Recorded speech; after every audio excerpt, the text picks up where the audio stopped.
छोट्या गावाजवळच्या दुसऱ्या एका गावात एक मोठा पशुमेळा भरला होता, ज्यामध्ये लोक सर्व प्रकारची प्राणी खरेदी आणि विक्री करण्यासाठी आले होते. गावातील एका माणसाकडे गाढव होते. तो ते विकण्यासाठी निघाला.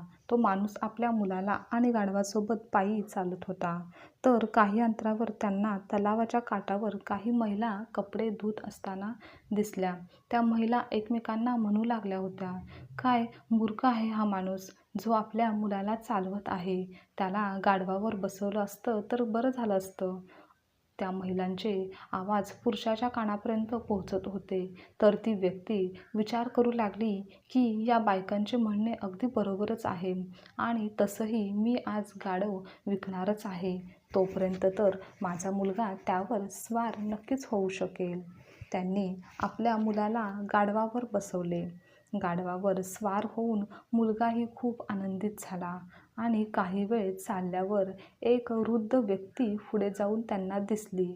त्यांच्याकडे पाहून तो आपापसात म्हणत होते. त्यांच्याकडे बोट दाखवत बोलत होते, "या मुलाला आपल्या म्हाताऱ्या वडिलांबद्दल आदरच नाही. तो स्वतः गाढवावर बसला आहे आणि त्याचे म्हातारे वडील मात्र चालत आहेत." या गोष्टी त्या व्यक्तीपर्यंत पोहोचत होत्या. ती व्यक्ती विचार करू लागली, "हे लोक अगदीच बरोबर बोलत आहेत. माझ्या मुलाने माझा आदर केला पाहिजे." मग काय, तो त्या मुलाला गाढवावरून उतरवतो आणि स्वतः त्यावर स्वार होतो आणि दुसऱ्या गावच्या दिशेने निघून जाण्यासाठी तयार होतो. वाटेत काही तरुण क्रिकेट खेळत असताना दिसतात. आम्ही चालायला सुरुवात केलेली असते. तेही आपापसात बोलू लागतात, "हा असा कसा बाप आहे, जो आपल्याच मुलाला पायी चालवत आहे आणि स्वतः मात्र गाढवावर स्वार होऊन चाललेला आहे." हे त्या व्यक्तीच्या कानातही घुमत होते.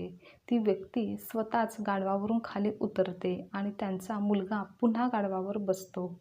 वाटेत अशीच काही माणसे भेटेपर्यंत हे काही काळ असंच चालू राहतं. जे आपापसात बोलत होते, "असे कसे आहेत हे लोक, त्या गरीब असहाय्य गाढवाचा फायदा घेत आहेत." यावेळी मात्र त्या व्यक्तीला खूप जास्त राग येऊ लागतो. तरीही तो आपल्या मुलाला गाढवावरून उतरवतो आणि आपल्या मुलाला दोरी आणि काट्या आणायला देखील सांगतो. ते दोन्ही गाढवांचे पुढचे पाय व मागचे पाय एकत्र बांधतात आणि काठीच्या साहाय्याने वडील स्वतःच गाढवाची खूप जास्त धुलाई करतात. मग ते वाटेत येणारे सगळे लोक त्यांच्यावर हसायला लागतात. काही अपशब्द, वाईट शब्द बोलायला लागतात आणि यावेळी ती व्यक्ती पूर्वीपेक्षा अधिक जास्त संतप्त होते. तरीही यावेळी इतर लोक काय बोलतात याकडे त्यांचे लक्ष नव्हते. फक्त ते चालत राहिले, कारण त्यांना पोहोचायला अजून बराच वेळ अंतर बाकी होते. तिकडे जाण्यासाठी दोघांना आधी नदी पार करावी लागणार होती.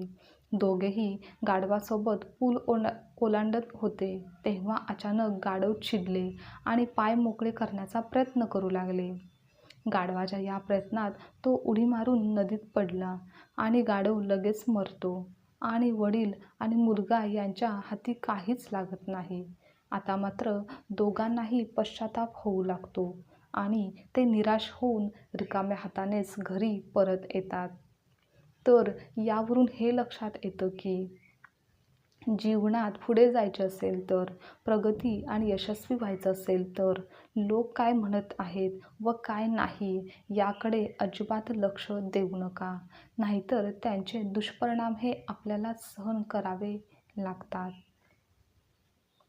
आजची कथा तुम्हाला आवडल्यास लाईक, शेअर, कमेंट करा आणि चॅनलवर नवीन असाल तर चॅनलला सबस्क्राईबसुद्धा नक्की करा.